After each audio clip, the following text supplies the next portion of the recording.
Halo semua, kembali lagi di channel Easy Story. Sebelumnya saya ingin mengucapkan selamat menunaikan ibadah puasa bagi kalian yang menjalankan. Semoga konten channel ini bisa menghibur kalian saat sedang menunggu buka puasa ya.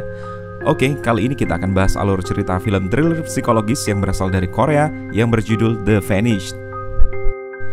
Film yang rilis tahun 2018 ini disutradarai oleh Lee Chang-hee dan dibintangi oleh Kim Sang-kyung, Kim Kang-woo, dan Kim Hee-ae. Film ini bercerita tentang seorang wanita super kaya yang bernama Yoon Sol-hee yang dibunuh oleh suaminya sendiri yang bernama Park Jin-han karena Park Jin-han lebih memilih bersama wanita selingkuhannya. Keanehan terjadi ketika jenazah Yoon Sol-hee menghilang secara misterius dan membawa Park Jin-han kembali ke cerita masa lalunya yang kelam. Bagaimana cerita selengkapnya? Langsung saja kita ke cerita film. Film dimulai dengan memperlihatkan seorang pria petugas penjaga malam di sebuah gedung pusat forensik.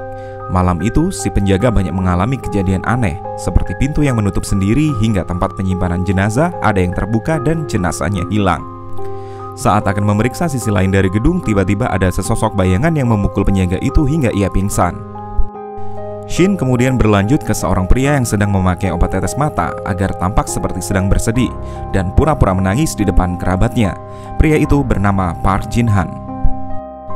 Rupanya saat itu Park Jin-han sedang dalam suasana berkabung karena istrinya yang bernama Yoon Sol-hee baru saja meninggal dunia.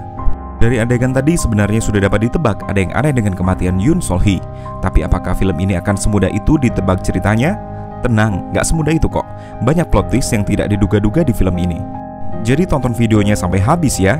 Jangan lupa like dan subscribe bagi kalian yang belum.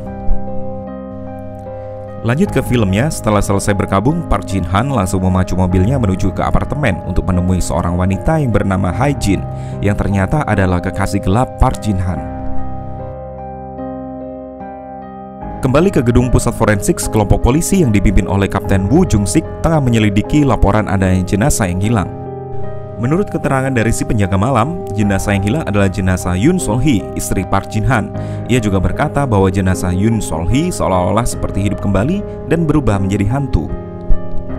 Tak langsung percaya dengan cerita itu, Kapten Woo Jung-sik kemudian memeriksa dokumen kematian Yoon Sol-hee. Dalam dokumen kematian tersebut disebutkan bahwa Yoon Sol-hee meninggal karena serangan jantung.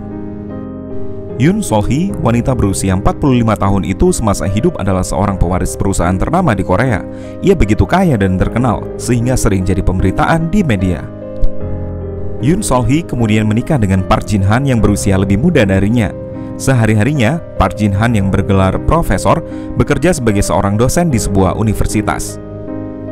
Bidang keahlian Park Jin-han adalah tentang obat-obatan, dan ia telah banyak melakukan penemuan obat baru karena keahliannya itu. Setelah selesai memeriksa, Kapten Woo Jung-sik kemudian memerintahkan anak buahnya untuk menghubungi Park Jin-han guna mengabarkan hilangnya jenazah Yoon Sol-hee sekaligus untuk dimintai keterangan. Kapten Woo Jung-sik dan timnya kemudian mencecar Park Jin-han dengan berbagai pertanyaan. Woo Jung-sik curiga bahwa Yoon Sol-hee mati dibunuh dan bukan karena serangan jantung biasa. Mengenai keterangan penjaga malam bahwa ia melihat sosok yang mirip Yoon Sol-hee, salah satu tim polisi berpendapat bahwa bisa saja Yoon Sol-hee seolah-olah hidup kembali karena ia hanya mengalami katalepsi.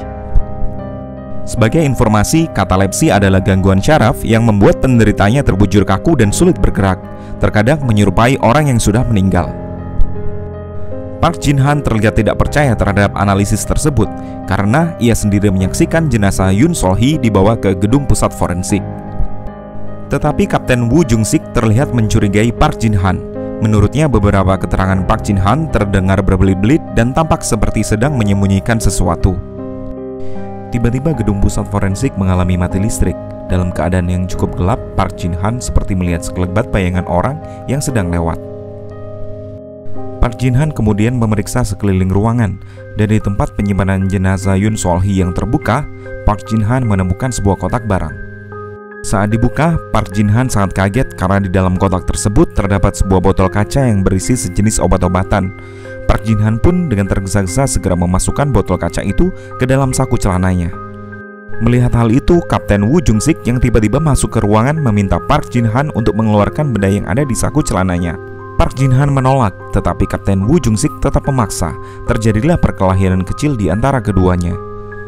Kapten Woo Jung-sik berhasil merebut botol kaca itu dan memerintahkan salah satu anak buahnya untuk memeriksa di laboratorium. Kapten Woo Jung-sik bertambah curiga kepada Park Jin-han.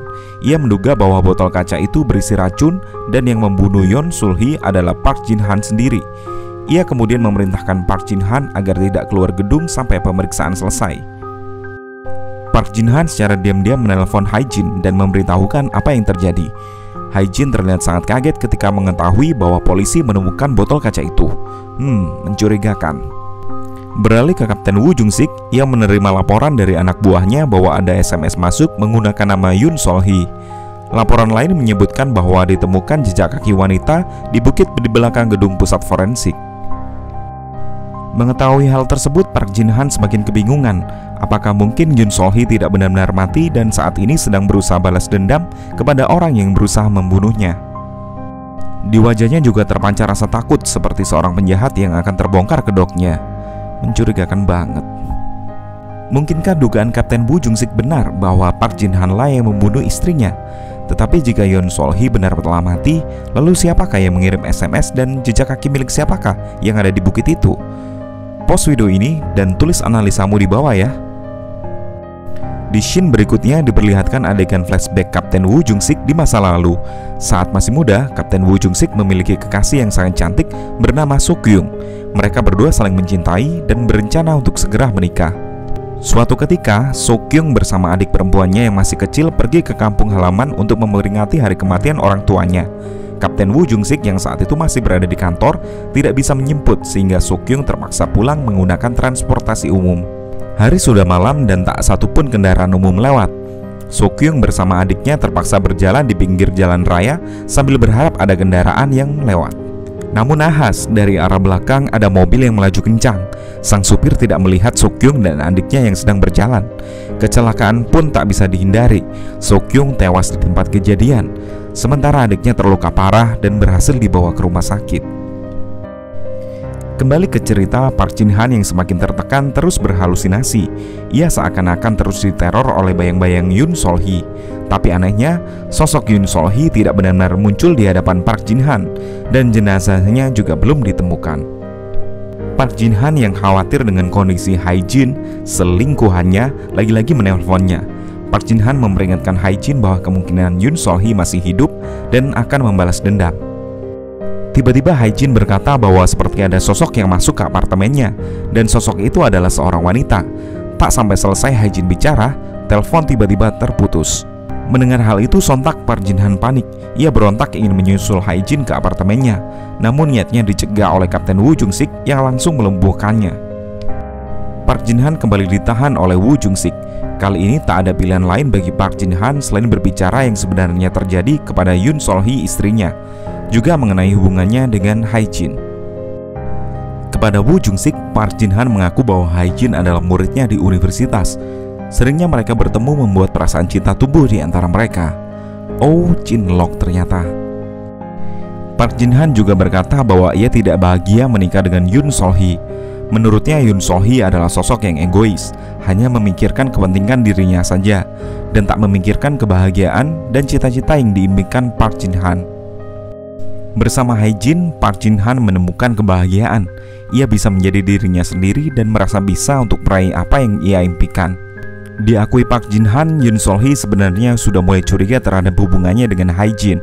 Namun ia tetap bertahan karena sebenarnya Yoon Sol-hee sangat mencintai Park Jin-han.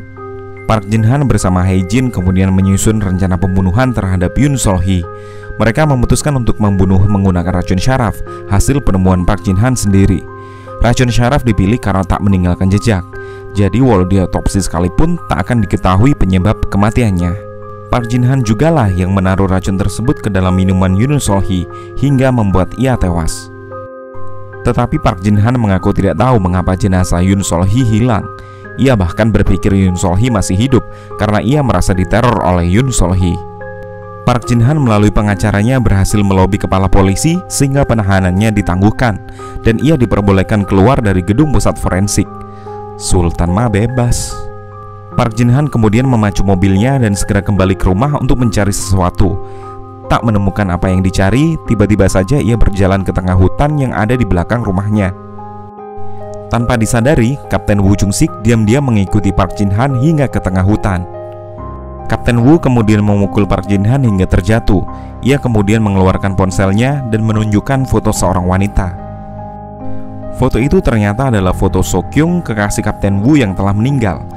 Plot twist pun dimulai. Hae-jin, sang kekasih gelap Park Jin Han, sebenarnya bernama Hwa Ying. Ia adalah adik Sokyung yang selamat dari kejadian tabrak lari yang menimpanya dulu. Dan pelaku tabrak lari yang sebenarnya adalah... Ayo tebak siapa? Yep, Park Jin Han. Ia sedang bersama Yoon Sol-hee saat kejadian itu. Sebenarnya Park Jin Han tidak sengaja menabrak Sokyung dan adiknya. Namun karena takut berurusan dengan polisi, Yoon Sol-hee menyuruh Park Jin Han membawa jenazah Sokyung untuk dikuburkan di hutan di belakang rumahnya. Bertahun-tahun setelah itu, Kapten Woo berusaha mengungkap pelaku tabrak lari yang menewaskan calon istrinya itu. Hingga suatu saat, Hwa Ying yang selamat dan telah tumbuh dewasa membawa sebuah petunjuk berupa stiker berlogo burung yang menempel di kaca mobil yang menabraknya. Kapten Woo yang mengetahui bahwa logo itu adalah logo perusahaan milik Yoon Sol-hee dan Park Jin Han segera menyusun rencana balas dendam. Kapten Woo kemudian menyuruh Hwa Ying menyamar sebagai Hae-jin. Ia bertugas untuk menggoda Park Jin Han untuk berselingkuh dan memengaruhinya untuk membunuh Yoon Sol-hee. Kapten Woo jugalah yang mencuri jenazah Yoon Sol-hee. Ia benar-benar ingin Park Jin Han merasakan penderitaannya dulu. Kemudian ia berpura-pura menyelidiki kasus hilangnya jenazah Yoon Sol-hee untuk menjebak Park Jin Han. Kembali ke scene utama, Park Jin Han dibuat tak berdaya menggunakan racun syaraf buatannya sendiri. Sebelumnya Kapten Woo menyuruh Hae-jin untuk mencampur minuman Park Jin Han dengan racun syaraf. Dalam kondisi tak berdaya, Park Jin Han dipaksa untuk memberitahu di mana ia menguburkan jasad Sokyung. Jika tidak, ia akan dibiarkan mati oleh Kapten Woo. Park Jin Han pun menunjukkan tempat ia memakamkan Sokyung. Tetapi racun yang telah menyebar di tubuhnya membuat Park Jin Han tak sadarkan diri. Jika tak segera diberikan penawar, ia pun bisa tewas. Kapten Woo yang merasa dendamnya telah terbayarkan kemudian memberikan penawar kepada Park Jin Han. Ia berubah pikiran dan tak jadi membiarkan Park Jin Han mati.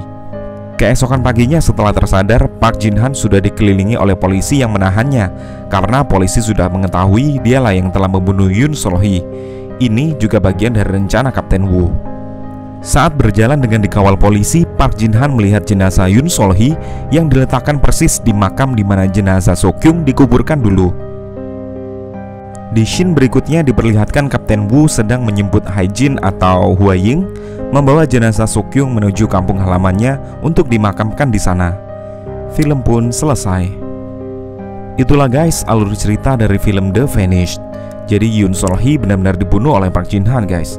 Kemudian jenazahnya bisa hilang karena Kapten Woo menyembunyikannya dengan maksud untuk membalas dendam atas kematian Sokyung.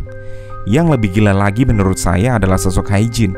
Dia rela pura-pura berselingkuh bahkan ditiduri oleh pria yang telah membunuh kakaknya hanya untuk balas dendam. Gila banget sih. Kalau menurut kalian gimana guys? Oke, sampai di sini dulu guys. Terima kasih sudah menonton dan pastikan kalian telah menekan tombol like dan subscribe. Dan sampai ketemu di video selanjutnya.